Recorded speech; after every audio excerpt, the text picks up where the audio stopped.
So good afternoon, everyone. Welcome to our third session for the Chief Revenue Officer Summit. We have an exciting guest with us, Peter Levitin, a visionary in the advertising world.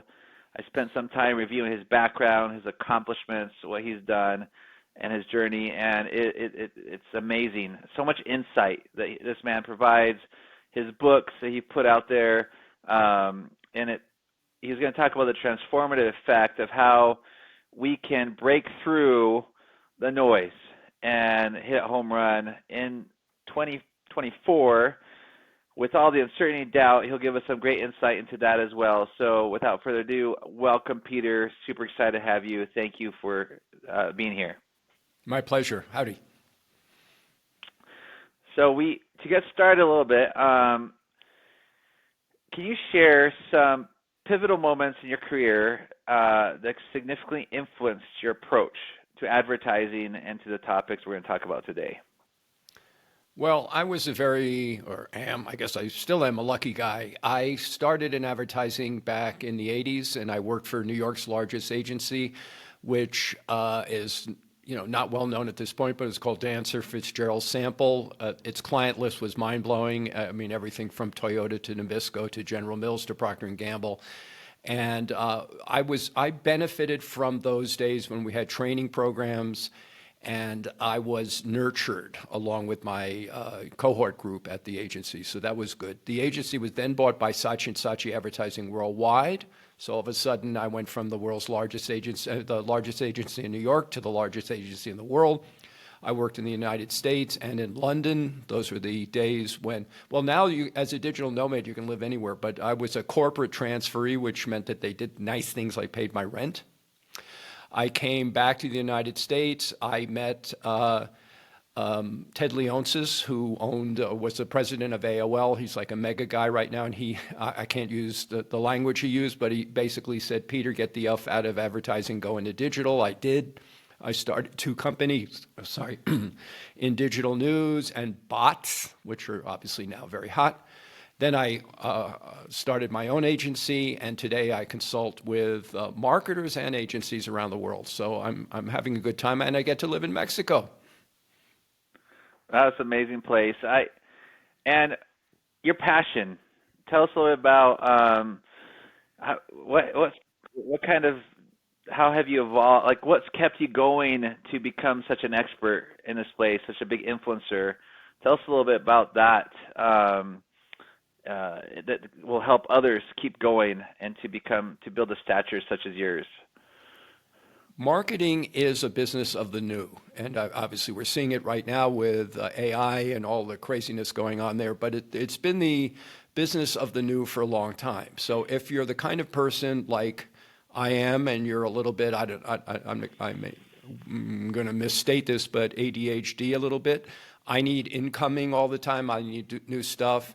And between what's been happening certainly in the past 20 plus years in technology, and the marketplace, there's always something new, and it's frankly getting more difficult to break through everything, and I think that that's very stimulating if you're a marketer.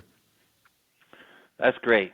So now, if you had to look back and give advice to your younger self, what would it be? Well, I always laugh that I went to college in San Francisco, and my only regret in life was that I didn't go to Los Angeles, where the music was happening and everything was happening. So frankly, when I look back, I don't think there's anything that I did I would change.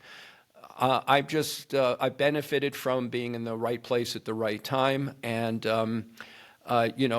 part of the question is, what would I do differently if I was the same person today? Man, I would just be studying artificial intelligence and trying to get ahead of that curve.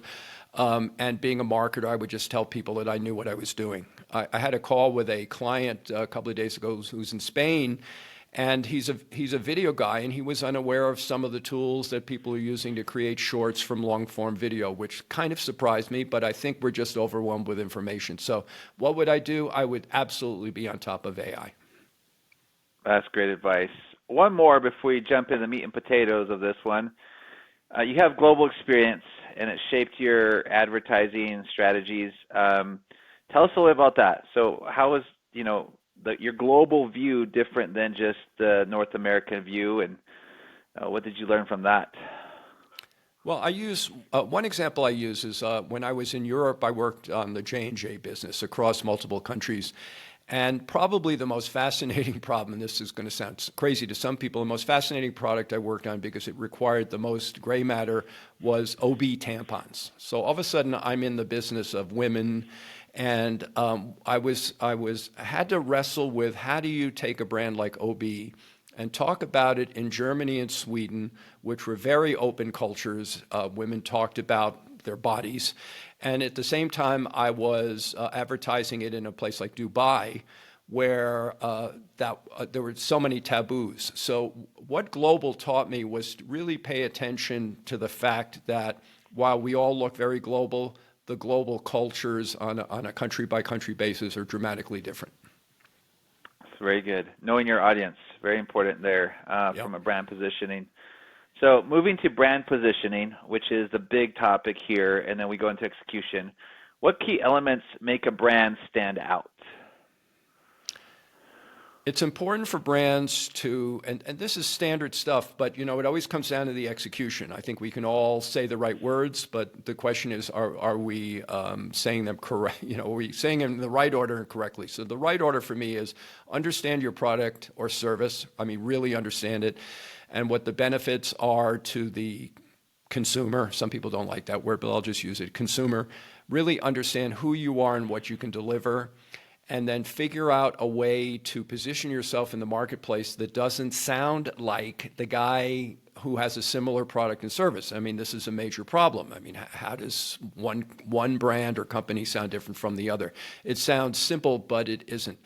I get there through research, lots of research, consumer research, existing customers, future customers. What do they want? What do they need? There's so many tools now. Look at what people are searching on. Look at what your competitors are saying, do a complete competitive analysis, and try to find that gap in the market that you fulfill. And then on the execution side, say it in a way that people can't ignore. And maybe that sounds easy, but if you have the objective of standing out, finding a gap, and being unignorable, you have a greater chance of winning. And what are the common mistakes you see companies do as they're positioning themselves? I'll use one word: sameness. I work with a lot of advertising agencies, which are very interesting because, of course, these are very smart people who are dedicated to marketing. And the sameness is mind-numbing. I occasionally point people to 5, 6 advertising agency websites, and I say, if you took the name brand off the top of the website, could you tell one of these companies from the other? And the answer is, in many cases, no. And this happens to products as well. I'm working right now with a hotel, and they have beautiful rooms, and everything's really cool, and everything's wonderful. And what we're talking about is trying to create a personality for the hotel, and to dig into the type of person who comes to the hotel. What are they looking for, and what are their stories? So I don't know if we'll wind up there, but I think the idea of telling stories when you're in the hotel and hospitality marketing industry is a good idea and a good direction. Perfect segue into my next question. How important is storytelling in today's market? Why is that? And give us more insight into what that looks like. Well, back to the start, we're all very similar. The brands are similar. The products are similar. There are very few products that stand out on a day one basis. I can name a few, you can name a few, but it's really getting very rare. There's a lot of duplication in the marketplace. So what we do have is the story. And whether it's the story of the founder, which is very powerful, or the story of the brand, how did the brand develop, and even stories I said earlier about the people that use the product. It's hard for humans to ignore stories. I don't belabor the point that we used to sit around the campfire, and today the campfire is social media. So the brands that stand out, I think, are the ones that have some form of a story. Now, I'll give you this is not a good story, but I'm going to watch the Bud Light commercials on the Super Bowl. It might be the only commercials I'm interested in because I want to see how they dig themselves out of the hole that somehow they dug a year, 2 years ago. with people, their most beloved beer drinking fans shunning the brand. So how are they going to dig themselves out? It'll be very interesting. Yeah, that's great. Very good. Stories make a big difference. And what role does customer feedback play in creating those stories, creating a positioning, creating differentiation, and what have you done to get that feedback? We often live in our little cocoon where we think we know what our brand is and what people are thinking, both on a macro basis, what's happening in the marketplace, and then micro, what about me?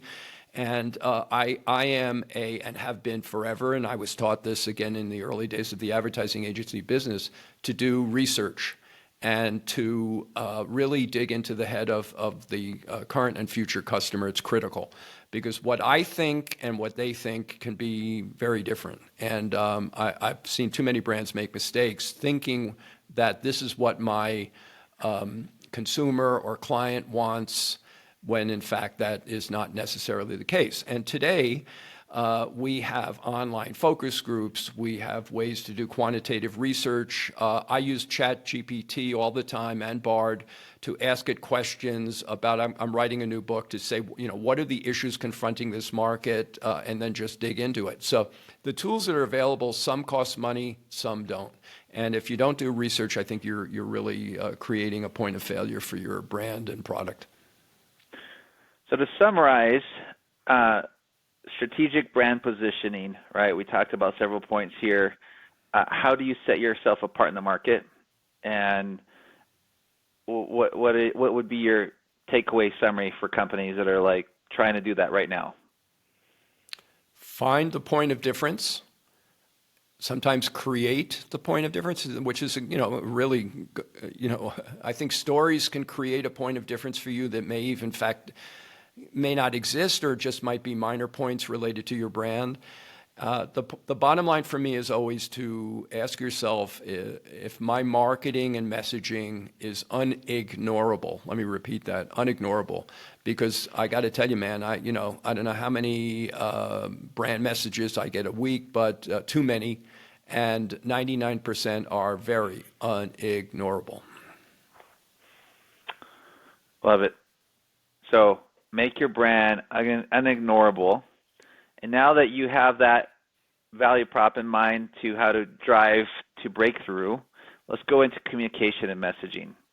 Regarding messaging, how has digital media changed the game to get your brand out there and make it different? There's a lot of digital messaging. That's the bottom line. Used to be radio and television, maybe some print and some outdoor. Fine, those were four things, and it made life somewhat easy. I think somewhat easy for marketers. Now we have a few things going on. Not only do you still have radio, television, print, and outdoor, you've got sites like Facebook, you've got Google, you've got YouTube, you've got Instagram. Now TikTok is booming. There's something coming around the corner. It's insane. Now, and so not only are there more platforms, but the digital platforms eat content for breakfast. I mean, they just suck it up. So we're confronted, and this is an issue for all marketers. How do you produce lots of content? So let's go back to the beginning. The right brand positioning, the right research. Research should lead to insights about your consumers and product. And then how do you convert that into this voracious world of social media? It is not easy. It can be done, but it's not easy. And I think the AI tools, this is one of the best things they do for marketers, is on the side of production. I use AI tools to create content from existing content. Very good. So there's a lot of content out there. You need to stand in the crowd, stand out in the crowd with your differentiated message. How do you make that content viral? Right? Well, you can create with AI tool. What's the secret to getting the content out there virally? I don't know if it's a secret. I'll just talk platform. Right now it's video, and especially short form video. So if I create a video, I use tools like Opus Clip and Munch to take that video. Now, it's not elegant, I'll admit it, but I don't have a staff of 30 people sitting behind me to cut up my videos. But it creates shorts, And if I have a short, I can run that on my website, in my blog, on Instagram, on YouTube, on TikTok. Of course, some adjustments have to be made, but I can take any single, I don't know, let's call it 10-minute video, turn it into 5 pieces of content, and then run that on 5 to 10 platforms. And is there a secret? Unfortunately, it goes back to if you have a smart insight and you're good at what you're doing, then it comes down to distribution. And then how do you maintain, as you distribute across platforms, how do you maintain authenticity for your brand across the various platforms and the digital to keep it on point? I had Nike as a client. I mean, almost every other conversation with Nike was about authenticity, and that's just inherent in your mission statement, in your vision of your brand. Who are you? Where do you fit into the marketplace? What's your history, whether it's your real history or an invented history? I've kind of said this before. I mean, you can invent yourself, right? We see that all the time in Hollywood. People invent, and then reinvent themselves.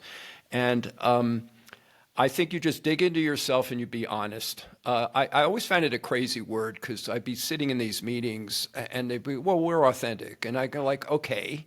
You have 1,000 products. The only thing I really remember being ultra authentic, and they used to push this out, was when the guys started the business. They had the waffle shoe. The sole of the shoe would look like a waffle because they put rubber in a waffle maker. So that was part of the authenticity of the Nike brand that they started in the running community. Obviously expanded, but that was the soul of the company. And so. Love your example of Nike and what they've done. Do you have any other campaigns that you've worked on or you've noticed that you can share with us that they've done a great job on messaging, their differentiation, and breaking through the noise? Well, I'll talk about myself. I had a couple of campaigns early on. I'm going to guess these were before I moved into the internet business, so probably in the 90s. Where I used the term information as a service. So I'll use Northwest Airlines as an example. They had more flights to Asia than any other airline, so we turned them from just saying we have an airplane and seats, okay, fine, and our fares are nice, and they were competing with big boys like JAL and United. We created a series called the Asia Series. In that time, it was at the right time, where we talked about how do you do business in Asia. We picked 5 countries and told people how you do business in Japan, how you do business in Thailand, et cetera, Hong Kong. So we took information and turned it into a service for the airline. I think it was a precursor of where we are today because there's a lot of information that is driving brands. So was I a good thinker and wonderful human being, and did I win Effies? Yes. But, okay, fine. Look, I can, pat myself on the head. The bottom line was, I think it's where we are today. Information can drive a brand. I hope that answered the question. That was a good case study. So we talked about, to summarize this section, be unique, differentiate yourself. You find out why you're different. Focus on the difference. If you had to summarize best practices for how to message and communicate that difference, how would you summarize that to brands listening right now? I think brands have to really pay attention to whatever the marketplace is telling them that's working. I listen to a podcast every morning called Marketing School. It might be, if not the most listened to podcast, one of them, Marketing School. And these guys talk about everything. A couple of days ago, they were talking about research and what the statistics were showing in terms of what works. And I'll just say it again, what works is video, because our brains are stuffed with words and content. Videos break through, and because we're all overwhelmed, short-form video works. Now, why do I say that? Because that's what the research shows is working. So brands have to really pay attention to the market and use the platforms and the kinds of communication devices that their potential audience uses, and then do it better, frankly. Oh, that was good. Use what their audience uses and do it better. Perfect. So moving on, now we're talking about channels, digital marketing. What emerging technology do you see impacting digital marketing? And you talked a little about AI, but I would love to hear more on what you see. Where is it going? What's going to be impacting us? Well, again, using the marketplace, if I turn on LinkedIn and I look at what's resonating with the LinkedIn audience at the moment, and I just saw it a little while ago, it's people that are curating AI tools. All right. In the case of LinkedIn, there's generally marketing. I assume there's stuff going on in other industries that's way beyond my pay grade, so I don't understand. I understand marketing, and when you see these guys pop up on LinkedIn, they're getting hundreds of comments and dozens of shares. So that is telling me that we're right now deep into artificial intelligence, and we're just at the beginning. Now, I've been around the block, so I've seen all sorts of digital things come and go. I had an intelligent bot company at one point where you could actually talk to a computer. In those days, it was incredible. Well, that's standard operating procedure now, talking to a computer, right? I mean, plus you walk into your kitchen and Siri or Alexa tells you something. So, today is completely different, and I'm sure tomorrow will be as well. But again, I think just paying attention to what's going on is important, and trying not to be overwhelmed, because you can get to the point where, like, I don't even know what to do anymore. So that's a skill set that's important, is your own level of curation and your ability to curate. And we talked about this before, a little bit about new insightful channels. You mentioned AI. How can companies leverage AI technologies to effectively market their services, right? What have you learned? What have you seen? How could they do that better? Well, I keep a list. It's just a handwritten list because, again, this stuff is just coming at me like a windstorm. I think it's just ultimately just be aware of what's going on and picking and chooses the things that make sense. Today, I believe in terms of marketing, the most important thing most important area and benefit is in the area of productivity. So I used to work at an agency with 4,000 or 5,000 people. I used to have my own agency that had about 40 people. I now work alone. Of course, I got some freelancers that I work with. But AI for me right now is a productivity tool that I can take a video that I can record in my little studio in my house and turn it into 10 to 15 shorts. That's productivity. And there are other tools that managers of companies should be looking at. And just, go to Google and ask it, or go to ChatGPT, why not stay in the world, and say, what are the best AI productivity tools? And I think that'll help you reduce your cost structure and help your people manage their time. That was great. I think everybody should do that. Two more questions. How do you measure the effectiveness of new digital channels you're trying? And so if you should keep going down, double down, or not? Well, here, I'll sort of pick three things. So one is likes. Do people like what you're saying? And that's wonderful. Who doesn't like to be liked? And, you can actually make likes the most important thing for your brand. But likes don't necessarily lead to a lead. I'm talking about a service business. Likes are nice, but what you want is a lead, a qualified lead. And the bottom line in terms of how do you tell if something's working is sales. Are you selling stuff? Are you selling stuff at the right price point? And are you selling efficiently? So while we have all of these companies spitting out data, yada yada data, this, who's reading what? At the end of the day, whatever you're doing in the media world has to lead to a sale. Period. Perfect point there. how important is it to be an early adopter in these digital channels as you're trying to get your message out versus just a fast follower or a wait and see? Uh, well, again, use myself as an example. In the I don't know, let's say around 2000, 2004, somewhere in there, I discovered podcasting. I thought it was brilliant. I had conversations with the godfathers or godmothers of podcasting. In fact, I've got a couple of interviews with them up on my website in the podcast section. I mean, these are like early people. And I was just too early. I mean, it's really that simple. So I've always been an early adopter or an early aware person, and maybe sometimes I wasted my company's time by going down a road. I think it's important to be an early aware person. I don't know if you have to be an early adopter. I'll go back to something I said earlier. When I was at Saatchi, I met Ted Leonsis, who was the president of AOL, and he said, get out of advertising, get into digital, which I did.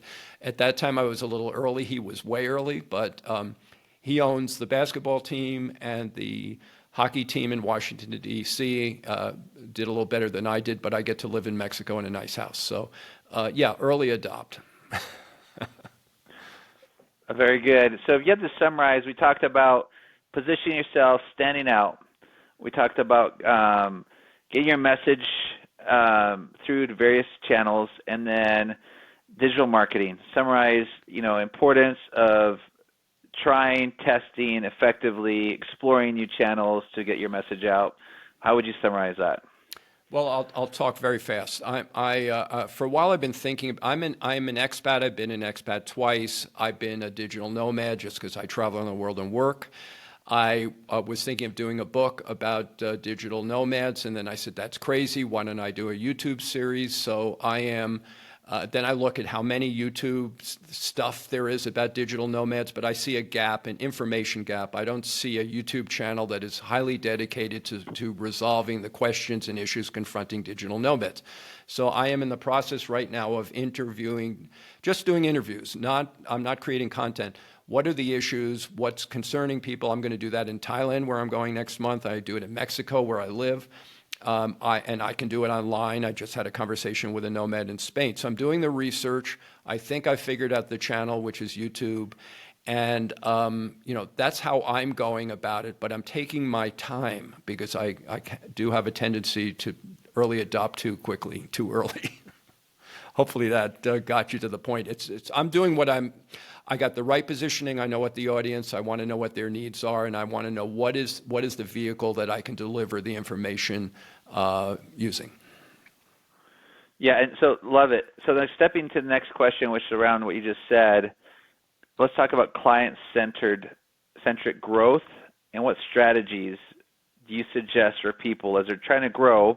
You mentioned you're doing all the research, you're establishing this base, so what strategies do you recommend for people to focus on client-centric growth before they just accelerate? Well, it's, really understand who actually wants to buy your product. Again, I'm working with this hotel. The idea is so who is their customer? It's a boutique hotel. Their customer is a certain type of person. It might be a couple, it might be an individual. One of the areas that we're looking at is the growth in single women travel, which doesn't have to be their primary positioning, but it can be part of their messaging. I think it's just really understanding what the macro trends are in the marketplace.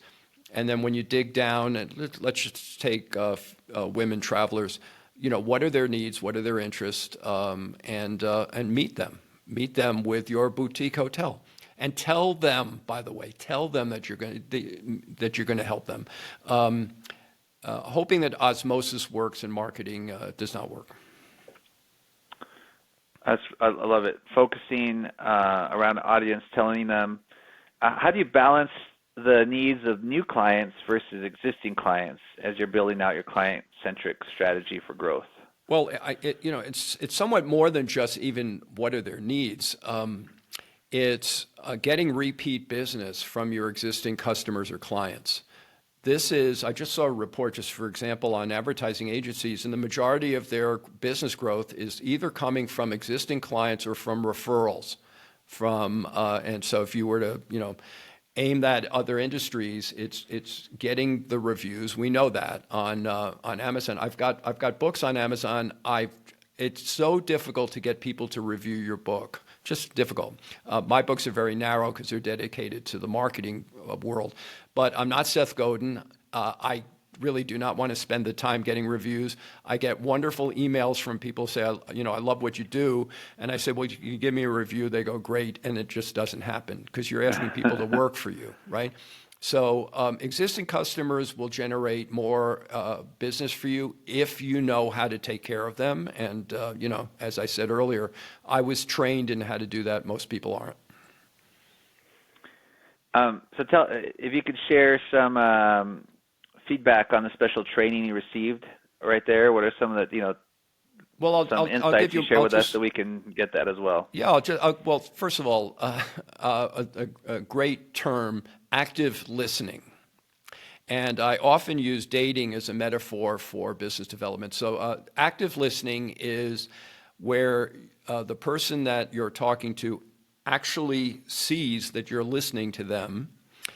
And there are skills. Sometimes it's repeating what they said. It's certainly leaning in, right? Think of those horrible dates where the other person only talks about themselves and doesn't really look like they care about you. So active listening is critical. Understanding need, and in respect to your point earlier, a question earlier about being an early adopter, clients and customers want to know that you're thinking about their future. And if you understand where they're heading by doing the right research and by talking to your existing customers, I think you can start to figure out what it is that they're looking for. And if you meet that need before they mention it, they will love you and stick with you. I love that. Do you have an example that you could share with us of how that led to new opportunities as people have implemented this client-centered listening, leaning in, growth Well, in your career? Well, I thought of something the other day, and again, I'll go back to your question about training. I had General Mills as a client. We had major brands with General Mills, Wheaties, and you name it. And the trick I was taught, and imagine this world because it doesn't exist anymore. I would go out to Minneapolis. I'd go meet with a client, and my boss would say, "Okay, while you're already in the hallway, go to the offices of the people, the product managers we don't work with, and say hi and make friends."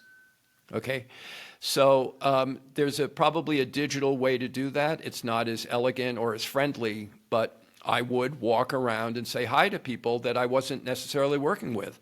Hopefully that paid out in the future. I certainly made friends, and frankly, a couple of the friends I made physically at General Mills became clients later on in my career because they were friends and we actually communicated. Imagine communicating. Yeah. No, that is perfect. So, if you were to summarize in this segment client-centered growth, right, and why it's so important to get your message out and break through the crowd, what would be your summarization? Well, think about how hard it is to reach a new customer or client. I mean, it's incredibly difficult. There's research out where people are, and again, I'm using advertising agencies because they're very savvy and they're a service and they need constant incoming business. You're going to get more business from your existing clients. So when we say client-centric, love them, hug them. In the old days, take them out to dinner. Although people are actually starting to go out and have drinks again, which is nice. I know a guy that actually schedules online cocktail hours with his clients.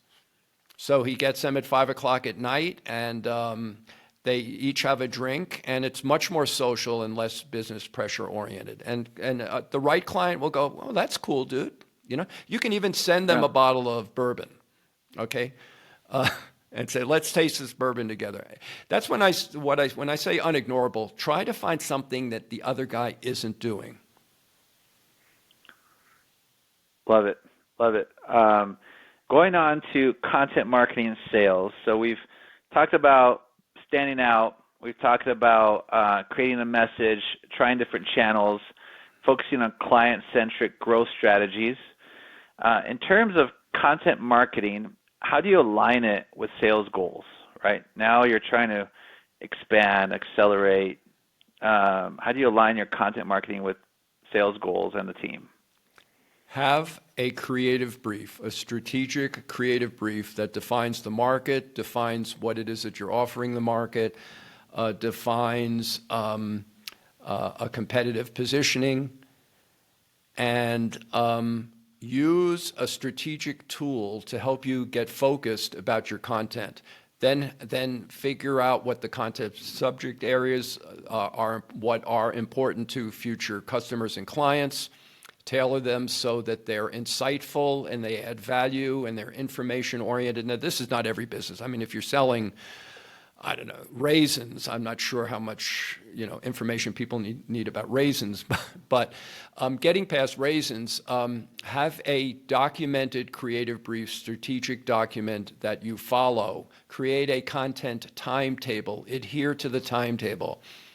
Help your company figure out how to get the job done. I mean, this is there's burnout. The burnout's incredible when it comes to social media. So it's really think through everything strategically and also from a manager and employee perspective, because if you burn your people out, you're screwed. Love it. And we just spoke to Lynette. Shout out to her. I know she's listening. She did a great presentation on creating content briefs. And yes. Everybody should listen to that one as well. Absolutely. She is the lady for that. One of the best. Absolutely one of the best. Yes, the best I know, for sure. So let's talk about content ROI a little bit. So you got the brief, you're creating content, don't want to burn your team out. How do you measure content ROI and its effectiveness, especially when you have so many channels, Sure. video, diversity? I'll just use two words. One is stickiness. Do they come back? So you say something, do they come back to hear the next thing you want to say? And then there are great tools like simple tool like a newsletter where you're kind of forcing readership and viewership. Fine, do that. But really, I'll just hammer this one again. If it doesn't lead to a sale, move on. Yeah. If it doesn't lead to sale, move on. Sale. And then measurement is if it doesn't lead to the sale, move on. Love it. Yeah. How crucial is personalization now with content? With AI and others, how important is it that we turn to more personalized content? I think AI, and I don't know every tool that's available, but there are tools. Personalization is critical, and if you're not doing it today, you're going to fail. If you take a service industry where you can identify your future customers, and you can use account-based marketing, which some people think is so 80s, but it isn't. It essentially means define your market.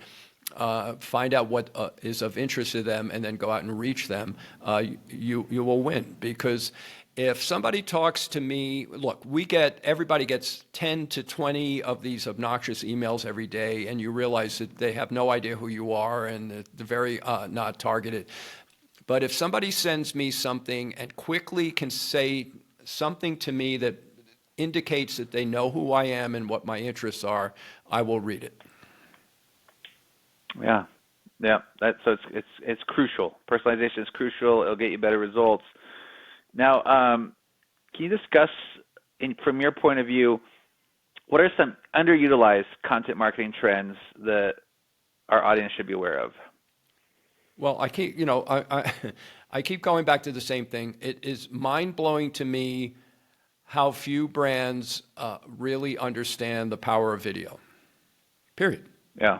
Now, I market myself, and I've had clients say to me, "Well, you don't have a video on your front page," and I basically say, "Look, I'm selling the amount of stuff that I want to sell, and video is hard work, and I don't feel like doing it."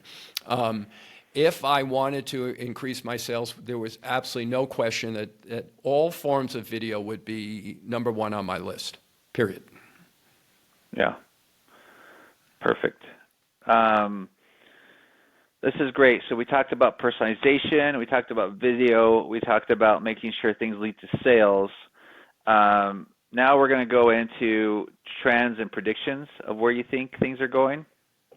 What future trends do you predict in advertising in 2024 and beyond? I think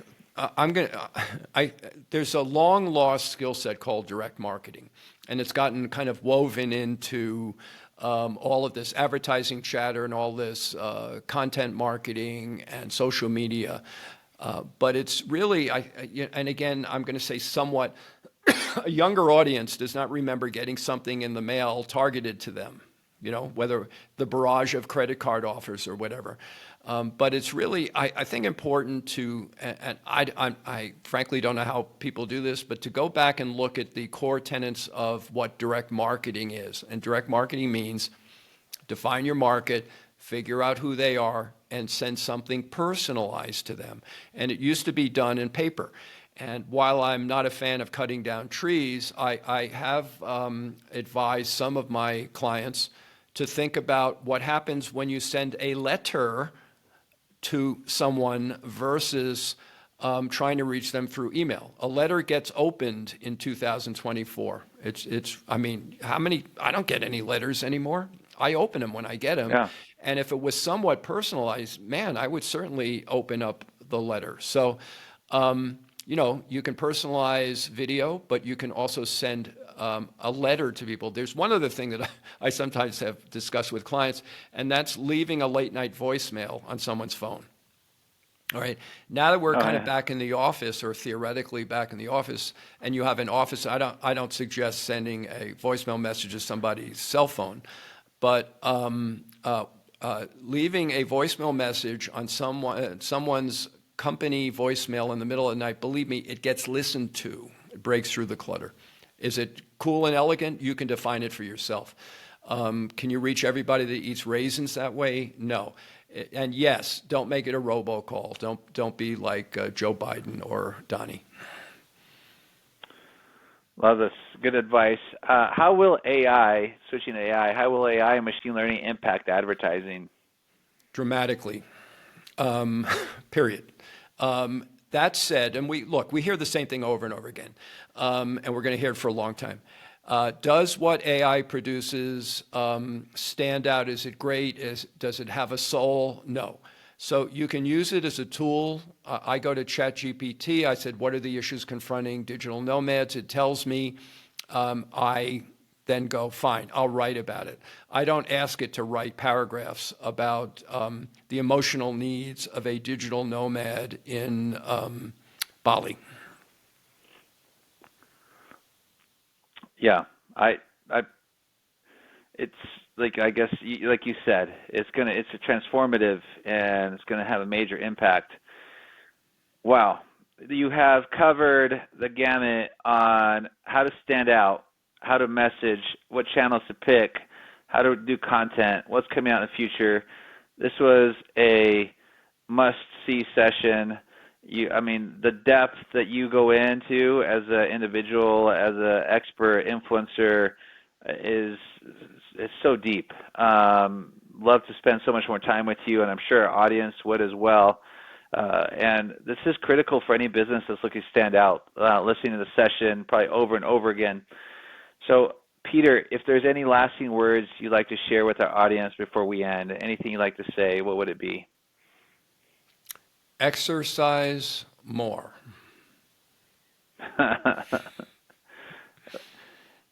Wow, that alone, exercise. There's a lot of exercise you can do.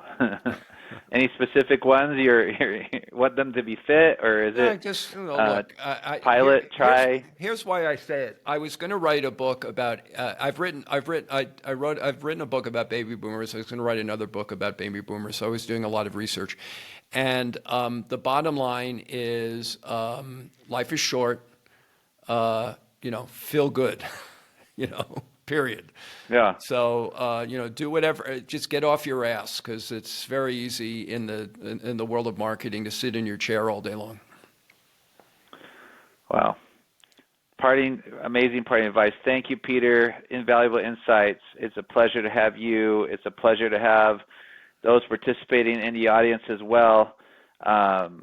and we will be posting this video. I'm sure we'll be sending it to Peter. He'll chop it up and be able to put little ones out there for you to see. And then we'll invite you a group where you can socialize with Peter, with Lynette, with Cheryl, with many others. So thank you so much, everyone, for listening in to the summit. We have 2 more speakers coming up talking about the power of growth, social media, social selling. So Peter, thank you, and we'll see everybody in 15 minutes for our next session. Thank you, Hasta Peter. luego. Hasta la vista.